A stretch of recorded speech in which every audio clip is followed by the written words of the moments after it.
Welcome to A Course in Miracles, where you'll discover health and well-being through inner peace. Your host is Eloisa Ramos, EFT master and author of Beyond Self-Esteem, Discovering Your Boundless Self-Worth.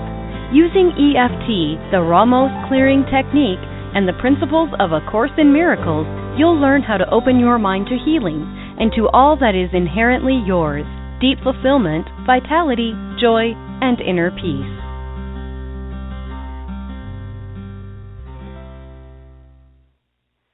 Welcome everyone to today's program, The Creation Definition, with lessons 321 to 330 of A Course in Miracles. My name is Eloisa Ramos, and I'm very grateful to be here with you, exploring what we are and our relationship with creation. Before we get started on this question, what is creation? Let me say that it is very meaningful to find myself in a place and time where such a question can be formulated, and not just asked, but that the question is being asked by so many.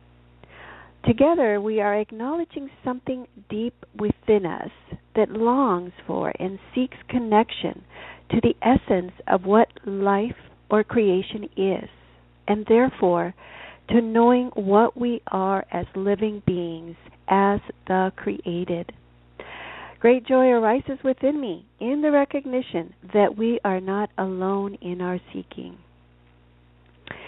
This is, of course, part of our mind awakening. Since there is only one mind, we do not wake up alone, but together.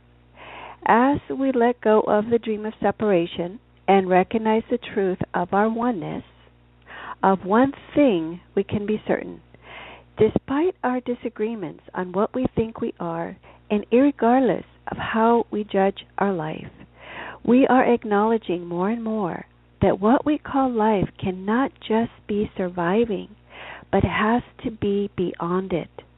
We are now touching bottom and connecting to the core of our being and experiencing life in a fresh and powerful way.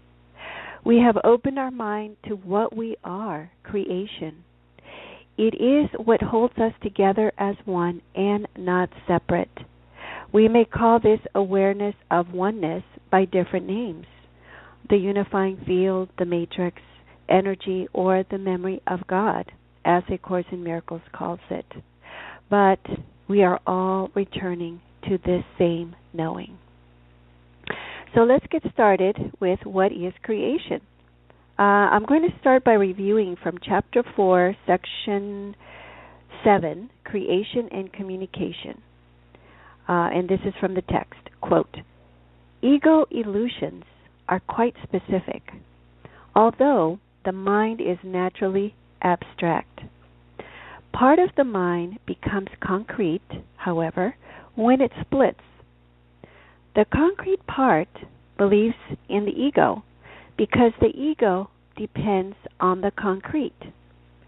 The ego is the part of the mind that believes your existence is defined by separation.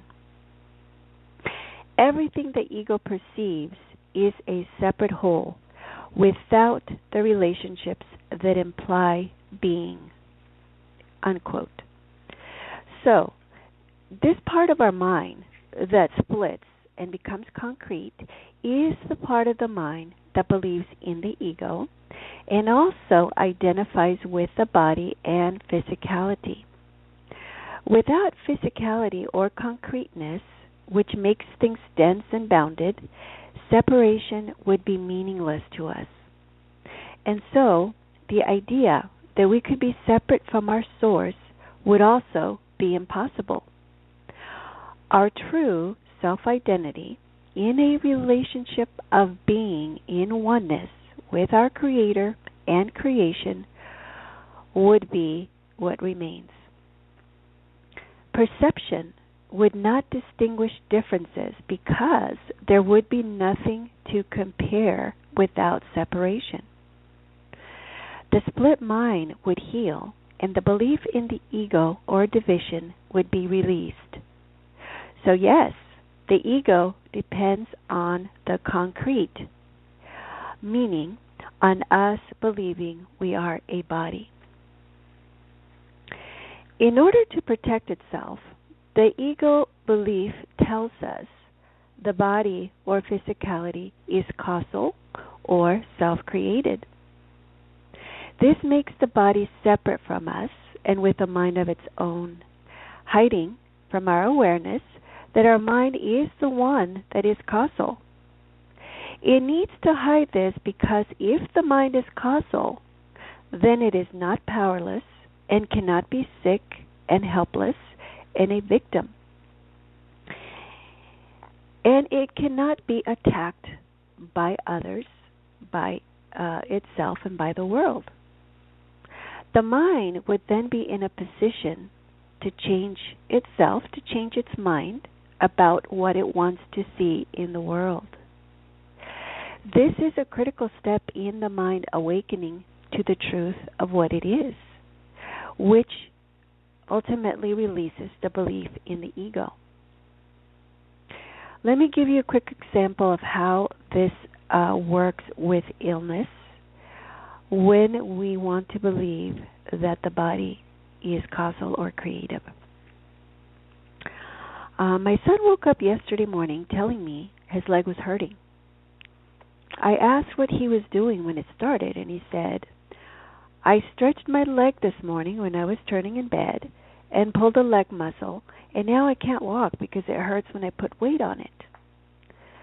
I replied, okay, so you want to believe that what you did with your body caused your body's injury, which implies that you can injure yourself or that your body can injure itself, making it guilty of self-attack. In order for your body to be causal, it would have to be separate and independent from your mind and have a mind of its own. That's like saying that matter has creative or causal power to create itself. This leaves our mind and the power of our mind, which comes from God, out of the picture. And if this was so, our mind would have no effect on the body when it uses tools like EFT and the Ramos clearing technique. So, if you want to believe your body is causal, why would you want to tap on this? My son sat there for a second and understood what I was saying. I then used the Ramos clearing technique to clear the belief that his body was causal and separate and independent from him, and that he was guilty of attacking himself. After which, he stood up and said, that helped a lot, and walked away. His leg was fine afterwards. An interesting aside here. The belief that the body can be separate and independent from us and therefore causal or creative is itself a threat to the body and can put it in survival mode because we will be believing it can be attacked by the mind, or it can even attack itself, or that it can attack the mind. Attack could not be possible in a mind that is whole and not split. So, believing that I am not a body, but that the body is real and separate from me is a threat, but also believing that I am a body is a threat, because the mind then becomes limited, frail, and vulnerable. Either way, we are stuck in fear. So, the techniques we use to help us heal work precisely because they help open our mind to recognize it is causal and the body is not.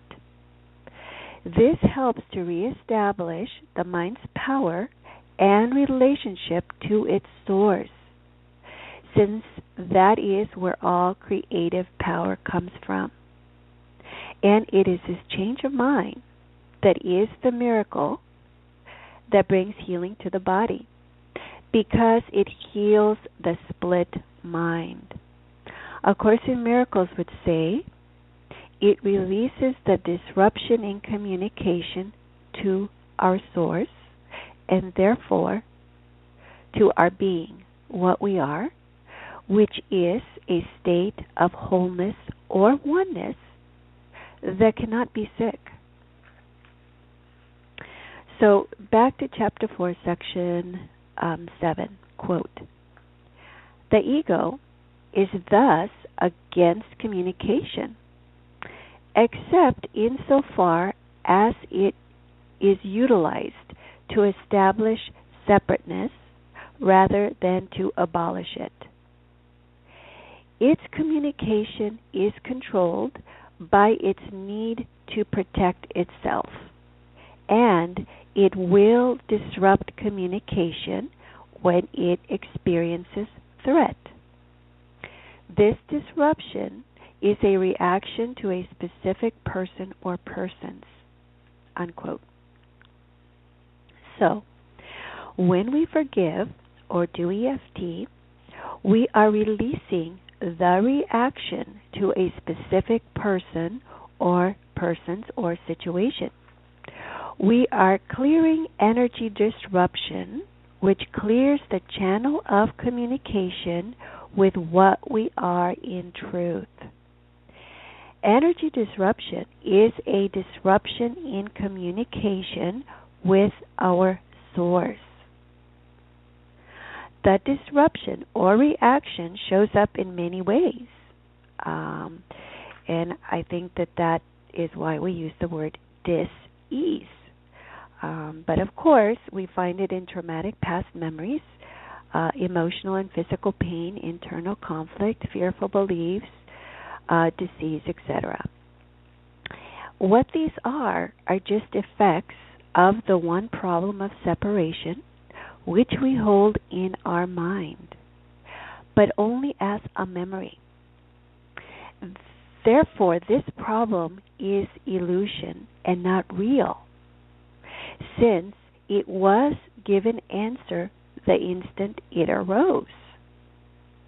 What we are clearing and releasing with the tools, like the Ramos clearing technique, is just illusion.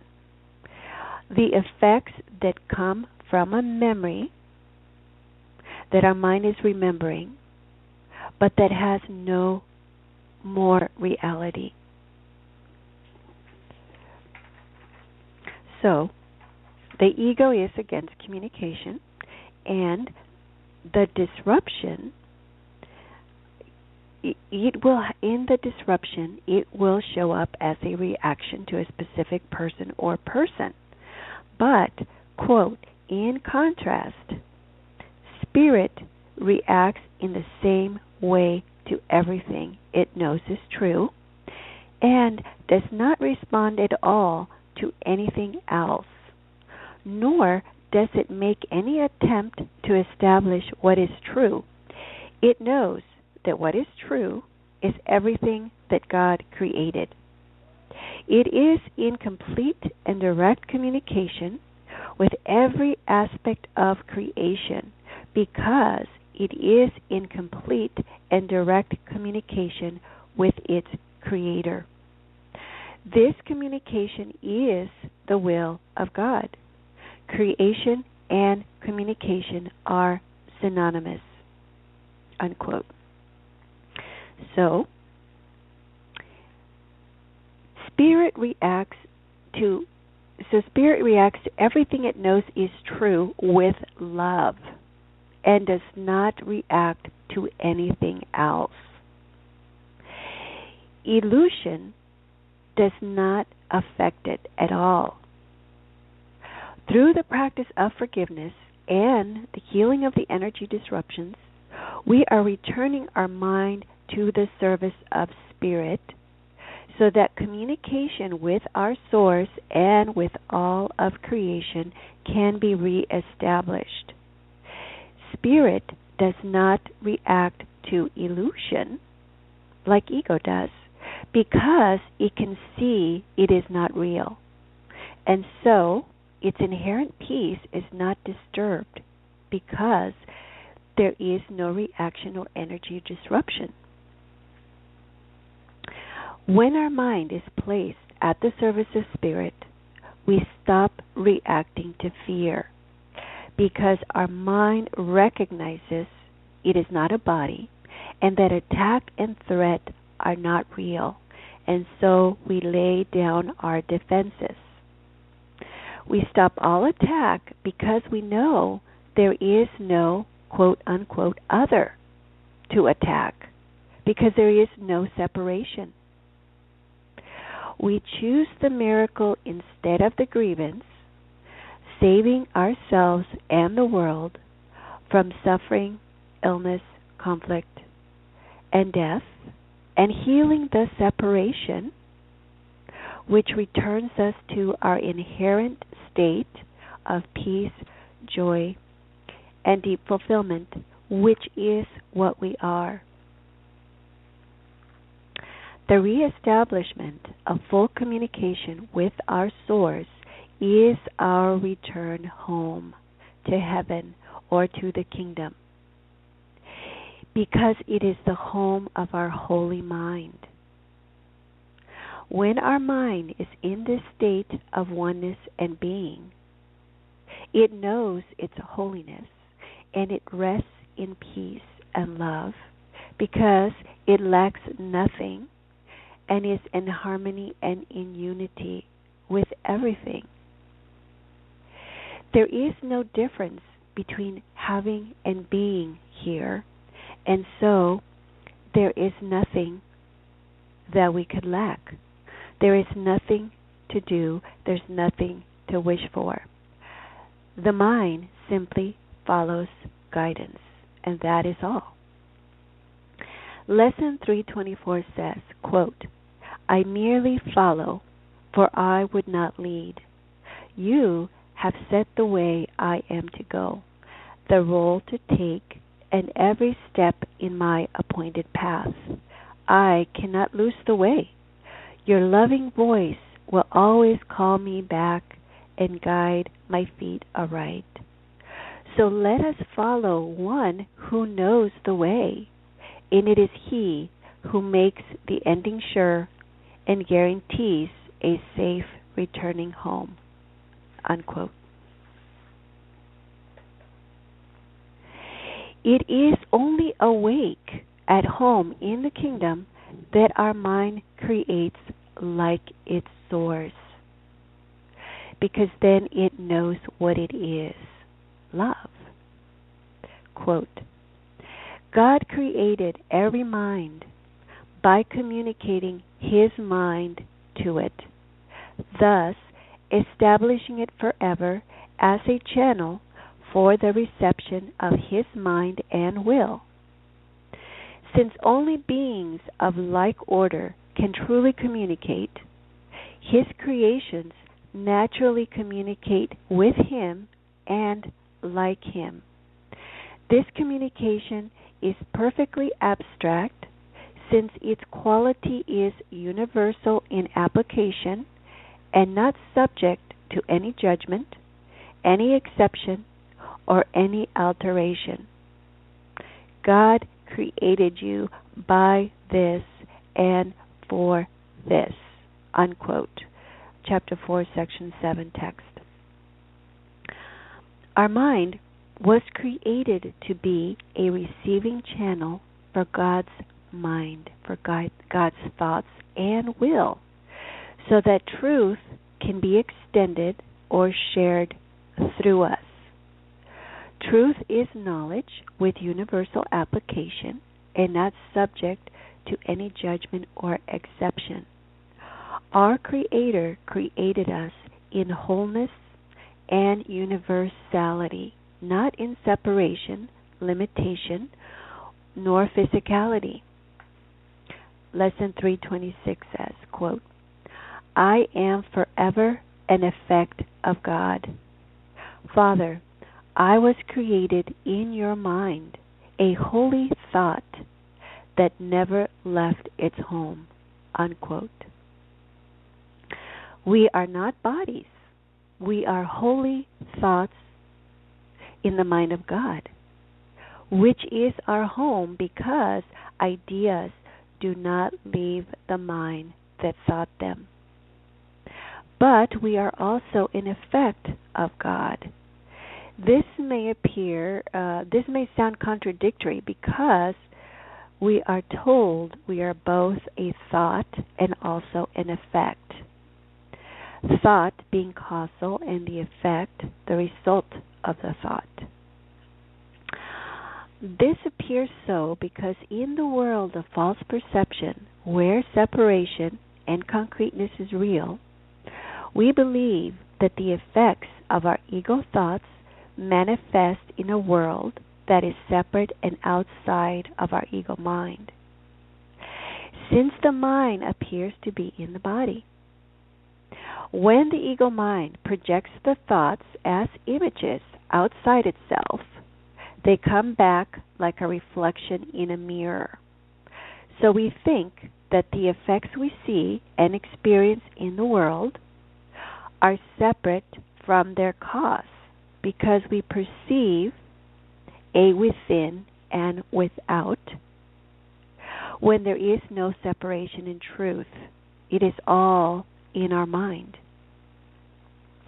In truth, ideas cannot leave the mind. They cannot be projected outside the mind that thinks them, and so the effects are only in the mind. That's why we suffer the effects of our thinking and why we are, as a thought of God, unable to be outside of the mind of God. Lesson 326 continues, quote, "Where you established me, I still abide, and all your attributes abide in me, because it is your will to have a son so like his cause that cause and its effects are indistinguishable. Let me know that I am an effect of God, so I have the power to create like you, and as it is in heaven, so on earth." Unquote. Cause and effect in the oneness of creative mind, that is everything, are so like each other that they are indistinguishable, and so we, the thought of God, are also the effect. The Son, in its likeness to the Father, is indistinguishable from the Father, and yet not the Father, but also creative. In creation, God gives Himself to us, and so we share in God's power to create. We have no need to dethrone God to have this power, for it is part of what we are as the created. Creation is extension, and what is extended or shared is the whole, not just a fragment or a piece that is meaningless by itself. In other words, we're not just a piece of a puzzle that shows us the whole picture. We are the whole puzzle because God is within us. The ego mind cannot conceive of wholeness because it is a belief in division. The belief gets in the way of recognizing our oneness or wholeness. The power to create we call love. Creative love, however, is not the love we are used to thinking of. In the world, there are different kinds of love, and you can love someone more than another. So there are degrees and differences in the love of the world, and that's why we have special relationships. They are relationships that exclude and make one more special over another.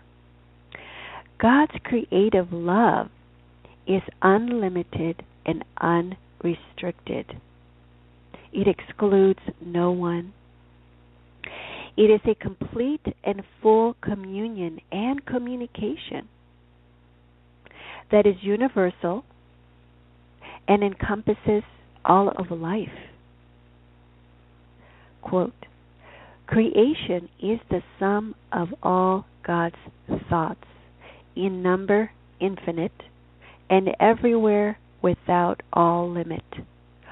Only love creates, and only like itself. Unquote. Page 461, Lessons. The unlimited nature of love establishes what we are as God's thoughts. It tells us we can only create as we were created, with love. Fear and limitation is not creative. That is why the body cannot create.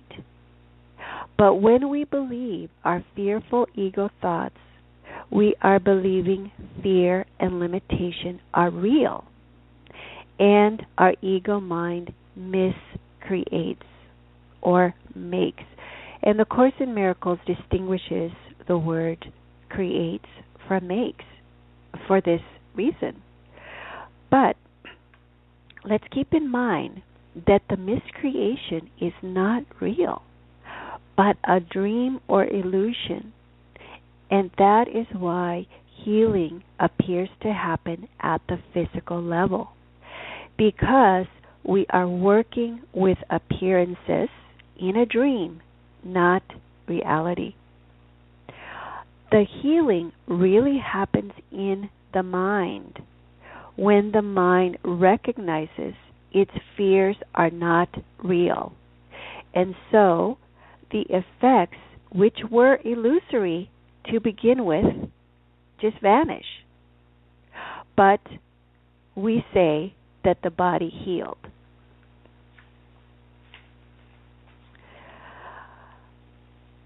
So all we are doing is that we are remembering that we are whole and perfect as we were created, and that separation was never real. The separation we experience is a memory that has no reality in our mind anymore, and therefore it has no cause, because it was given answer when it arose. What we have been holding on to in the concrete mind that is split is this memory. And when the parts of our mind are brought together, reality and illusion come together. The mind is healed, because the light of truth simply dispels the darkness of illusion. The split is recognized as illusion, and the memory of God, our oneness, comes to our awareness. Until this is remembered, our mind sleeps, believing it is causing a world of separation it believes is real. Lesson 325, quote, all things I think I see reflect ideas. This is salvation's keynote. What I see reflects a process in my mind which starts with my idea of what I want. From there, the mind makes up an image of the thing the mind desires, judges valuable, and therefore seeks to find. These images are then projected outward, looked upon, esteemed as real, and guarded as one's own. From insane wishes comes an insane world. From judgment comes a world condemned. And from forgiving thoughts, a gentle world comes forth.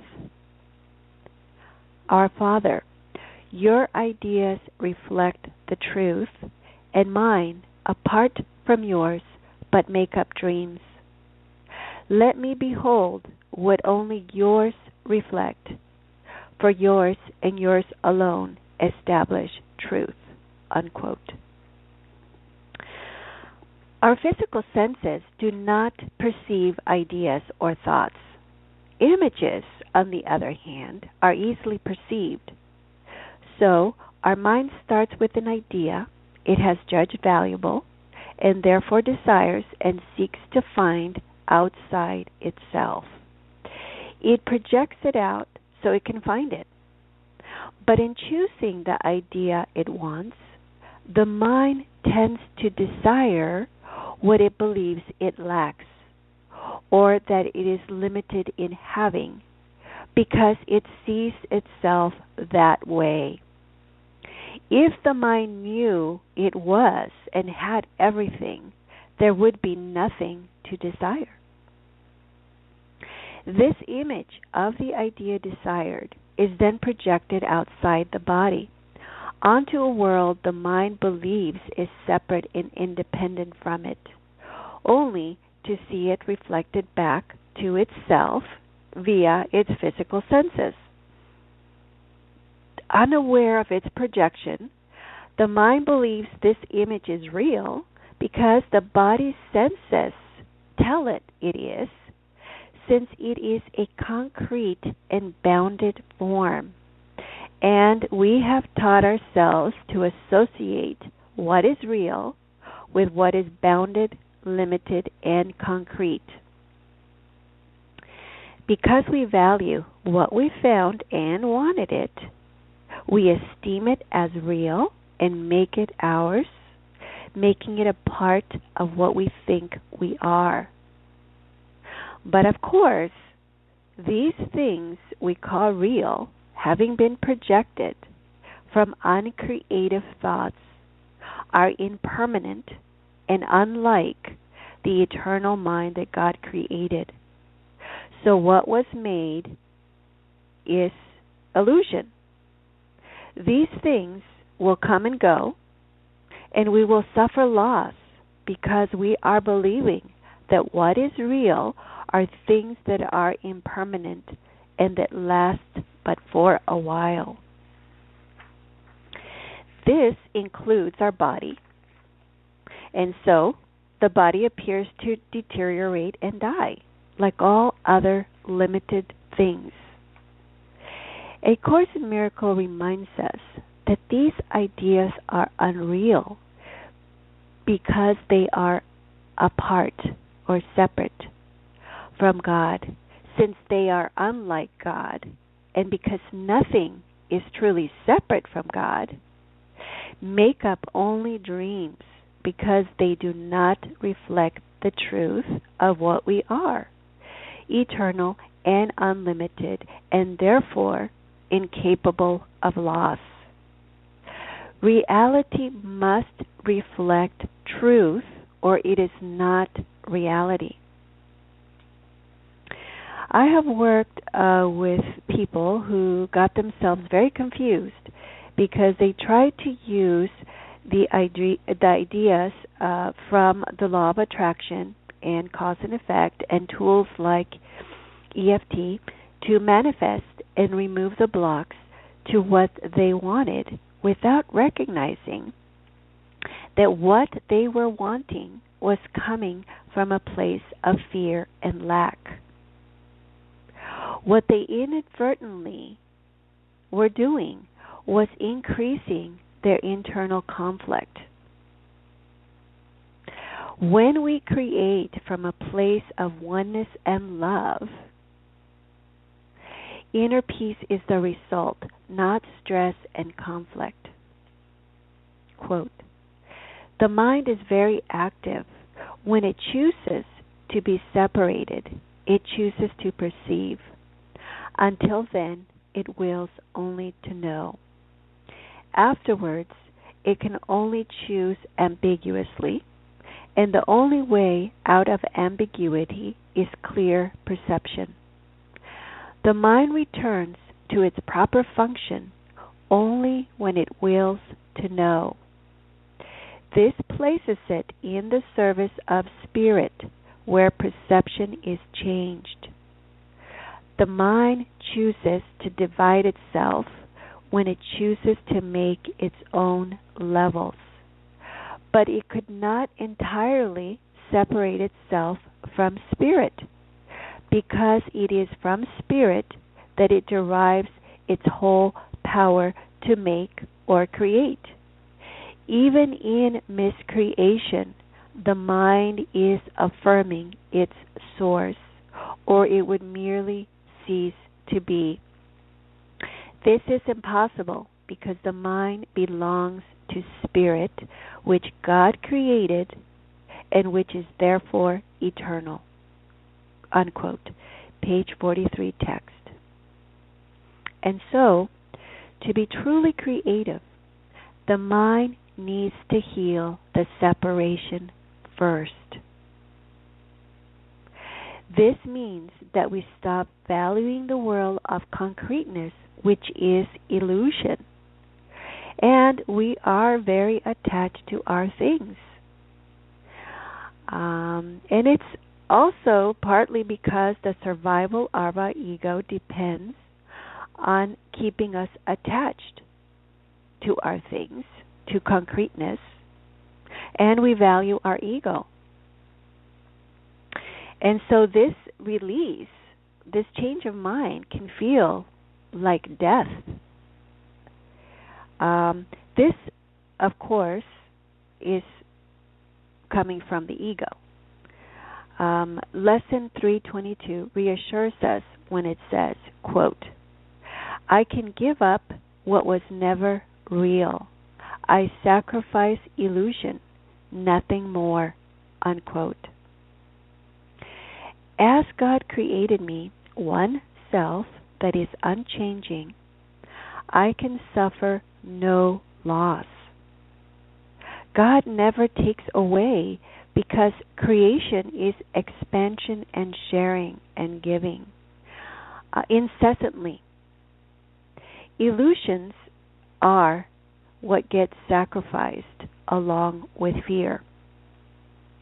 Lesson 323 says, quote, I gladly make the sacrifice, unquote, of fear you ask of your beloved Son, to give up all suffering, all sense of loss and sadness, all anxiety and doubt, and freely let your love come streaming in to his awareness, healing him of pain and giving him your own eternal joy, unquote. The choice cannot be difficult here, except in a mind that is reversed and seeing upside down. What we would sacrifice are the effects of ego. But ego is a memory and not real in the present moment. So we are asked to give up the memory of ego. We are asked to give up nothing in return for everything. We are asked to choose to be what we are as God created us. Quote, God, who encompassed all being, created beings who have everything individually, but who want to share it to increase their joy. Nothing real can be increased except by sharing. That is why God created you. Divine abstraction takes joy in sharing. That is what creation means. How, what, and to whom are irrelevant, because real creation gives everything, since it can create only like itself. Remember that in the kingdom there is no difference between having and being, and as there is in existence. In the state of being, the mind gives everything always, unquote. Page 70 from the text.